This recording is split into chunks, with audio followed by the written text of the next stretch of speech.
Hello friend, আসসালামু আলাইকুম রহমতুল্লাহি ওয়া বারাকাতুহু। এই যে দেখো, একটা দাদাকে আজকে বাইপাসে এক জোড়া টেডির 128-এর এক জোড়া বাচ্চা দিতে আসলাম। এই যে এই যে দাদা, দাদা পেয়েছো তো? পেয়েছো তো মাল? ঠিক আছে, দাম ঠিক আছে তো? এই যে শান্তিপুর বাইপাস, এই শান্তিপুর বাইপাস দাদা পায়রা নিতে এসেছে। ঠিক আছে, আর একটা জিনিস দেখাচ্ছি তোমাদের। এই যে দেখো, যেখানে পায়রা দিতে এসেছি সেখানে দেখছি একটা এরম মানে মুর্দা লাশ নিয়ে যাচ্ছে। এই যে এই যে দাদা গাড়ি, এই গাড়ি করে এসেছে, মুর্শিদাবাদ যাবে। দেখে নাও, এই যে পায়রা। ঠিক আছে, যাই হোক, তোমাদের যদি লাগে, আমার কাছে এখন আপাতত বাচ্চা সেরাম নেই, তো দু একটা বাচ্চা আছে। তো তোমাদের যদি লাগে তাহলে আমার সাথে যোগাযোগ করতে পারো। ঠিক আছে, আমি বাচ্চা দিয়ে দেবো।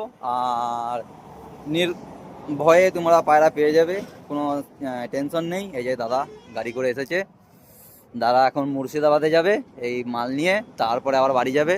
দাদার বাড়ি কলকাতায়। এই যে এটা আমাদের শান্তিপুর বাইপাস। ঠিক আছে, হুম, কোনগুলো? হ্যাঁ হ্যাঁ, ঢুকিয়ে নিচ্ছি। আচ্ছা দাদা, ঠিক আছে দাদা, তাহলে